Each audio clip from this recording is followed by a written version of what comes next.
Hola a todos, soy el Pastor Rubio de la Iglesia Real Life en Español. Estamos contentos de estar con ustedes una vez más en este día para llevarles el mensaje número 3 de esta serie que hemos titulado ¿Tienes preguntas? La Biblia tiene respuestas. Así es que hemos hecho dos preguntas, le hemos dado más bien respuesta a dos preguntas muy importantes. La primera fue acerca de por qué Jesús tuvo que morir por nosotros. Y hablábamos de que era importante porque todos nosotros tenemos quebrada nuestra relación con Dios. Y aparte porque el pecado trae una deuda que usted y yo no la podemos pagar. Y bueno, dimos otros aspectos más sobre por qué Jesús tuvo que morir por nosotros. La segunda pregunta fue acerca de por qué el mundo está tan caótico y está tan quebrado.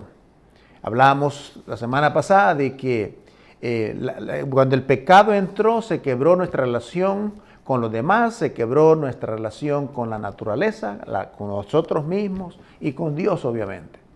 Entonces, por esa razón es que usted y yo hoy sufrimos, tenemos dolor, hay enfermedades, etcétera, etcétera, porque se quebró esa relación perfecta con Dios y se hizo un caos en la misma naturaleza. Así que esta tarde vamos a hacer, hay otra pregunta más a la que le queremos dar respuesta, pero es una de las preguntas que realmente Jesús la hizo, esa pregunta, a sus discípulos. Y creo que es relevante, esa pregunta es trascendente, todavía es importante para nosotros darle respuesta a esa pregunta, porque eso realmente, la respuesta a esta pregunta determina la forma en que usted y yo vamos a vivir, la forma en que vamos a tratar a los demás, la forma en que voy a vivir mi vida cristiana, la manera o determina la forma en que con quién me voy a casar, cómo voy a vivir en el futuro. Esta pregunta es muy importante, por eso decimos que es trascendental esta pregunta. Ahora, esta pregunta misma la hizo Jesús a sus discípulos y ahora queremos darle nosotros una respuesta, porque la pregunta también es para usted. No era tanto para los discípulos, es también para usted y para mí. Pero se ha puesto a pensar usted cuál ha sido una de esas preguntas más trascendentales que le han hecho o usted ha hecho. O la pregunta, por ejemplo, ¿qué vas a hacer cuando seas grande? ¿Qué vas a estudiar? ¿Qué carrera vas a seguir? ¿Dónde vas a vivir? ¿Con quién te vas a casar? Todas esas preguntas son importantes y trascendentales. O por ejemplo la pregunta, ¿vas conmigo a la iglesia? Imagínense, esa pregunta tiene ramificaciones eternas y es importante que nosotros entendamos esa parte. Ahora, la pregunta que Jesús formuló a sus discípulos fue una pregunta de que los hizo a ellos pensar y obviamente dar una respuesta. Jesús preguntó a los discípulos, el capítulo 16 de Mateo, dice, le dijo Jesús, ¿y ustedes quién dicen que soy yo? Ahora, antes de esa pregunta, Jesús le había preguntado a los discípulos, ¿quién dice la gente que soy yo? Y los discípulos rápidamente dijeron, bueno, algunos dicen que eres Elías, otros que eres un gran profeta, otros que eres un gran maestro, etcétera, etcétera. Pero entonces Jesús lo personaliza, va más directo al corazón de los discípulos y les dice, ¿y ustedes quién dicen que soy yo? Preguntó Jesús. Entonces Pedro, tú eres el Cristo, el Hijo del Dios viviente, afirmó Pedro. Jesús hizo esta pregunta a los discípulos, lo cual requería una respuesta. ¿Quién dicen ustedes que soy yo? Y esa misma pregunta, la pregunta es para usted y para mí. Pedro dijo, tú eres el Mesías, el Hijo de Dios. Pedro continúa diciendo, tú eres el que hemos estado esperando. Ahora hay una pequeña desafío ahí, porque algunos consideran de que Pedro realmente se estaba refiriendo a que él era un Mesías político y no un Mesías espiritual. Cualquiera que sea, no vamos a entrar en ese detalle del día de hoy, pero es importante nosotros entender y darle respuesta a esa pregunta de quién es realmente Jesús. Entonces, esa fue la pregunta de Pedro, ¿verdad? Y estamos de acuerdo con eso. Ahora, esa respuesta de Pedro miles y millones de personas la han copiado. La han copiado. Y a veces no estoy seguro si realmente entendemos todo lo que esto involucra, todas las ramificaciones que tiene esta respuesta, o simplemente la conocemos porque la conocemos intelectualmente. Más bien Jesús le dijo a Pedro en ese caso, esto no te lo reveló a ti sangre ni carne, te lo reveló el Espíritu Santo. En otras palabras, es el Espíritu de Dios, el Espíritu Santo, quien nos da a nosotros la respuesta a esta pregunta. Y debería ser así. ¿Quién dice tú que soy yo? Pregunta Jesús. Esa es la pregunta. Una gran pregunta. Quiero reflexionar ahora sobre esto. Tu respuesta a esta pregunta determina definitivamente dónde pararás en la eternidad, cómo vas a vivir, cómo serás como madre, cómo vas a ser como padre, cómo vas a tratar a los demás. Esta respuesta tiene todas estas implicaciones porque habla de reconocer de quién es Jesús. Ahora, Jesús dio muchas formas y maneras de respuestas. En el libro de Juan capítulo 10, versículo 30 dice, Jesús decía, el Padre y yo somos uno solo. Esa era una de las declaraciones extraordinarias de Jesús. Dice, y afirma que Él y el Padre son uno. Son uno. Entonces, esto, hermanos, todo lo que Él enseñó, todo lo que Él dijo, todo lo que Él mostró, todo lo que Él actuó, lo hizo para mostrar al Padre, para dar a conocer al Padre. Y Él lo explica y dice, el Padre y yo somos uno. Pedro acertó, pero tomó una decisión de creer, de darle respuesta y creer en su corazón, hacerle acaso obediencia al Espíritu Santo que le mostró la respuesta.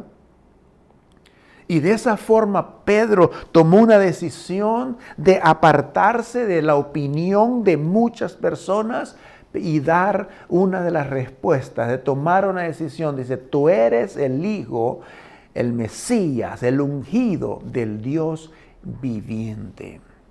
Como hemos dicho, siempre hay una pequeña discrepancia en eso. Los teólogos dicen que Pedro en realidad no se refería o no era que creía que era un Mesías espiritual, pero él creía que era un Mesías político. No vamos a entrar en ese detalle, eso va a ser para otra ocasión. Entonces, pero ¿qué significa realmente para nosotros, para el día de hoy, que Jesús sea plenamente Dios? ¿Qué significa eso para nosotros? Primero, queremos decir que podemos conocer a Dios. Esto implica de que, puesto que Jesús es plenamente Dios, nosotros sabemos de cómo es Dios. Las civilizaciones habidas y por haber han tratado de poner esculturas, de poner altares, de crear altares y con imágenes, con algunas figuras o lo que sea, tratando de explicar quién es Dios. ¿Quién es Dios? Todos los grupos sociales en templos ponen estas cosas esculpidas, pequeños santuarios en sus hogares con figuras de madera, etcétera, para descifrar quién es Dios. Todas las civilizaciones saben que hay algo más allá de nuestro entorno. Saben que hay algo más poderoso de lo que nosotros podemos ver. Saben que hay algo abstracto allá, algo que es más inteligente que todo lo que vemos en el día de hoy. Entonces, por eso todas las civilizaciones están en acuerdo de eso. Pero esto es lo que Jesús, más bien el apóstol Pablo decía acerca de Jesús. Es la imagen del Dios invisible, el primogénito sobre toda la creación, decía Pablo en Colosenses capítulo 1:15. Él es la imagen del Dios invisible. No necesitamos estatuas, no necesitamos ningún objeto externo que nos muestre cómo es Dios. Lo que necesitamos es ver a Jesús. Mirando a Cristo, entonces podemos entender quién realmente es Dios. Entonces, para conocer a Dios, es importante conocer a Jesús. Uno de nosotros podemos, si conocemos a Jesús, vemos a Jesús. Recuerde que Jesús vino a mostrar, vino a demostrar quién era el Padre. Entonces, no importa, porque si Jesús es plenamente Dios, entonces no sabríamos cómo es Dios. Por eso Juan capítulo 14 dice, Jesús le contestó a Felipe, tanto tiempo llevo entre ustedes y todavía no me conoces. Porque la pregunta de Felipe era, Señor, muéstranos al Padre. Entonces Jesús dice, yo he estado con ustedes. ¿Ustedes quieren saber cómo es el Padre? Bueno, véanme a mí. ¿Saben cómo el Padre actúa? Vean cómo actúo yo. Entonces, dice la palabra que Jesús es quien dijo que era. Por ejemplo, si nosotros queremos saber si Dios, que el Dios bondadoso, el Padre como el Dios bondadoso, veamos a Jesús, cómo Él fue bondadoso con los demás, cómo Él fue compasivo cuando alimentó a los 5,000 personas, cómo es de poderoso cuando calmó las aguas de las tormentas y cuando sacó de la tumba a los muertos y hizo milagros, cómo es misericordioso. Jesús perdona a aquella mujer que fue encontrada en adulterio. Jesús es amor y lo vemos colgado en la cruz por cada uno de nosotros. Entonces, si nosotros queremos conocer y saber cómo es Dios, debemos ver a Jesús. Su amor, su poder, su misericordia, su compasión, su gracia extendida a nosotros. Todo eso lo vemos en la persona de Jesucristo. Segundo aspecto. Puesto que Jesús es plenamente Dios, sé que soy amado incondicionalmente. Ahora, cuando vemos esta palabra amado incondicionalmente, a veces tenemos dificultades para observarlo desde el punto de vista del Antiguo Testamento. Es fácil verlo desde el Nuevo Testamento, pero Jesús está mostrando de que también el Padre nos ama a nosotros de una forma incondicional. A veces nuestra visión de Dios es que Él se encuentra allá arriba, alejado de nosotros, distante. Mientras tanto, el hecho de que Jesús estuviera con sus discípulos, ministrando las necesidades directas de las personas, hablaba de que de esa misma forma es la manera como Dios el Padre ama. Dios el Padre no es un Dios distante, no es un Dios lejano, es un Dios cercano a nosotros, cercano a nuestras necesidades, cercano a nuestra condición, porque realmente no importa lo que usted y yo hagamos, el amor de Dios no va a cambiar. Su amor es incondicional. Ahora, sabemos que cuando hablamos del amor incondicional de Dios, eso tiene algo más allá todavía. El amor no es que quiere decir que tú te vas a quedar de la misma forma y que Dios está feliz porque te quedes de la misma forma. Al cabo, Dios te ama incondicionalmente. No, su amor es tan incondicional que Él no quiere que usted y yo nos quedemos de la misma manera. Por lo tanto, hablamos de ese amor incondicional y Jesús lo viene a mostrar. Creo que a menudo pensamos que nuestros fracasos o nuestras imperfecciones harán que Dios deje de amarnos. Eso es lo que muchas religiones están predicando el día de hoy. Eso es lo que muchos grupos predican el día de hoy. De que tienes que hacer algo para que Dios te ame. En otras palabras, como que tienes que ganarte el derecho de que Dios te pueda amar. En el libro de Romanos, Pablo decía, capítulo 8, dice, pues estoy convencido de que ni la muerte, ni la vida, ni los ángeles, ni los demonios, ni lo presente, ni lo porvenir, ni ninguna otra, ni poderes, ni lo alto, ni lo profundo, ni ninguna otra cosa creada nos puede separar del amor de Dios. Eso lo describía Pablo, porque Pablo incluso guiado por el Espíritu Santo fue a escribir esto, y aparte que Pablo vivió esto como experiencia propia. Siendo él un hombre con odio, con mentalidad asesina, Dios le amó aún así a él. Y por eso él escribe esto. En el versículo 8 dice, pero Dios demuestra su amor por nosotros en esto, en que cuando todavía éramos pecadores, Cristo murió por nosotros. Todas las demás religiones que yo conozco hablan de que debes de ser una persona buena, debes cambiar antes de buscar a Dios. Jesús dice lo contrario, yo te amo así como eres, mi amor hacia ti es incondicional. Entonces, esa es la implicación de reconocer de que Jesús es plenamente Dios también. Tercer aspecto. Puesto que Jesús es plenamente Dios, nunca tengo que vivir con miedo. El miedo se fue. El miedo debe desaparecer.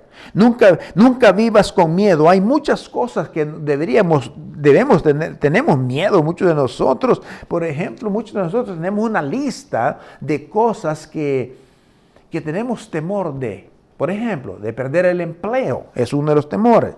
Temor a la violencia. Temor con respecto a la salud, una enfermedad, una pandemia. Algunos tienen temor del desplome de la bolsa de valores. Otros tienen temor de perder su matrimonio, de perder sus hijos. Otros tienen temor de quedarse sin dinero. Otros tienen temor miedo de hablar en público. Tenemos una lista larga nosotros de las cosas que les tenemos miedo o le tenemos temor.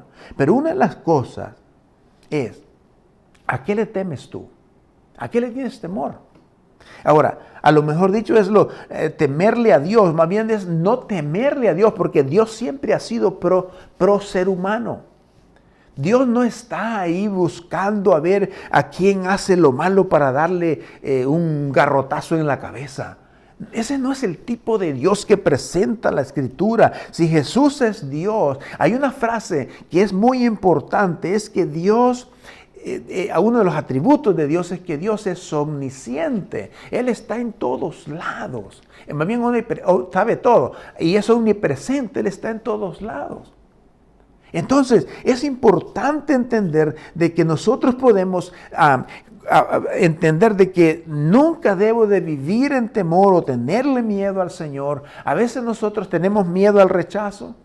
Ahora, Jesús probó de que Él pasó todo esto como ser humano, porque Dios, 100% Dios y 100% humano, Él pasó por todos los temores que usted y yo podemos tener. Por ejemplo, si hablamos del temor al rechazo, Jesús fue traicionado por sus propios amigos. Si hablamos de la muerte, Jesús también se le murió su mejor amigo llamado Lázaro. Perder a alguien, él perdió a alguien cercano. Por ejemplo, las aflicciones. Jesús sufrió tremendas aflicciones. La seguridad económica. Jesús decía, el Hijo del Hombre no tiene ni a dónde recostar su cabeza. ¿Por qué tenemos entonces que tener miedo? Trasladaba de la ciudad en buscando lugares para donde donde alojarse. Si tu situación es familiar, también Jesús tuvo conflictos familiares. Entonces, ¿a qué le debemos tener? Por eso el libro de Marcos 5:50, cuando aquella historia que hay donde los apóstoles estaban en medio de esta tormenta feroz y ellos creían que iban a morir, aunque la mayoría de ellos eran pescadores, imagínense. Entonces dice que de pronto en lo más denso de la tormenta, mientras sufrían la furia más profunda de la tormenta, vieron caminar a Jesús sobre las aguas. Entonces se asustaron y una de esas cosas, una de las primeras frases que Jesús les dice, aparte de calmar los vientos huracanados de la tormenta, Jesús les dice, no tengan miedo, no teman. Yo soy, aquí estoy con ustedes. Entonces, esa palabra, es más, creo que hay una palabra, no tengas temor, no tengas miedo, en una para cada día del año. Porque Dios quiere que entiendas que tú no tienes que vivir en temor, porque Jesucristo es Dios. Él es el Dios, Él es el Mesías que está con nosotros. Él es el Emmanuel que está con nosotros. Incluso cuando Moisés estaba frente a la zarza ardiendo, una de las primeras cosas que el Señor le dice a Moisés: no tengas miedo. No tengas miedo, no tengas temor de acercarte. Entonces, Hebreos 13:5 dice: manténganse libres del amor al dinero y dice, y conténtense con lo que tienen, porque Dios ha dicho: nunca te dejaré, jamás los abandonaré, dice el Señor. El versículo 6 dice: así que podemos decir con toda confianza: el Señor es quien me ayuda, no tengo miedo. ¿Qué me puede hacer un simple mortal? No debemos tener miedo. Cuarto aspecto, que Jesús es plenamente Dios. Yo lo sigo como mi Señor. La semana pasada hablamos un poco de esto. Si Él es plenamente Dios, ¿por qué tenemos tanto problema para seguirlo como Señor en nuestra vida? O para hacerlo Señor de nuestra vida. No podemos solamente, dijimos la semana pasada, no podemos solamente recibirlo como Salvador, sin antes aceptarlo también como Señor. El versículo que leímos es decir: si confiesas que Jesús es el Señor y crees en tu corazón, serás salvo. Ese es uno de los versículos que usamos la semana pasada. Pero el señorío de Dios en nuestra vida es fundamental cuando reconocemos que Jesús es plenamente Dios. Él es nuestro Dios. A Él debemos nosotros someternos, obediencia. Y como dijimos también la semana pasada, la obediencia no tiene nada que ver con el miedo, ni con miedo de que te va a hacer algo, miedo de que te va a castigar. La obediencia de un cristiano, de un hijo de Dios, de un seguidor del Señor, está basada en el amor hacia Dios, hacia ese Cristo que murió por ti. Por eso le obedecemos. Yo no le obedezco por miedo o porque me va a hacer algo, o que me va a castigar o que me va a dejar de amar. Yo no tengo ese temor. Más bien entiendo de que le sigo, le obedezco y le sigo como mi Señor. No en todas las áreas, obviamente, pero estoy añadiendo una área cada día. Él quiere ser Señor de tu familia. Él quiere ser Señor de tu tiempo, del tiempo que Él te presta. Él quiere ser el Señor de tus finanzas. Él quiere ser el Señor de tus talentos, de tus dones que Él te ha dado. Él quiere ser el Señor de nuestra vida. En otras palabras, debemos ponerlo a Él en el trono y no nosotros sentados en el trono. Y nosotros le seguimos a Él porque Él es digno de ser seguido como Señor y Salvador. Ahora, nosotros tenemos muchas cosas que van a luchar por ser el Señor de nuestras vidas. Eso es todos los días. ¿Por qué? Porque el dinero quiere ser Señor, quiere señorear sobre nosotros, las propiedades quieren señorear sobre nosotros, incluso los placeres quieren señorear sobre nosotros, la familia quiere señorear sobre nosotros, pero no tenemos, escúcheme bien, a nadie más en el cielo a quien merezca nuestra obediencia y de seguirlo como Señor de nuestra vida. Eso cambiaría toda nuestra vida. Porque si Él es mi Señor, yo me voy a someter a Él por amor. Yo me voy a someter en obediencia a Él por amor, no por miedo. Entonces, si Él guía mi vida, eso va a cambiar todo. Todo en mi vida. Mis decisiones, todo lo que hago en mi vida debe de cambiar porque Él es mi Señor. Eso es lo que se llama como el señorío de Jesús en nuestra vida. Así que yo espero que esta respuesta de quién es Jesús que yo sé que puede cambiar trascendentalmente tu camino, tu eternidad, tu matrimonio, tu vida privada, todo eso. Pero si tan solo le das respuesta, usted tiene que darle también su propia respuesta. No necesariamente copiar lo que Pedro contestó, lo cual es magnífico, pero esa respuesta debe ser individual de cada uno de nosotros, porque de eso determina también tu eternidad. Que Dios te bendiga y gracias por estar con nosotros. Amén.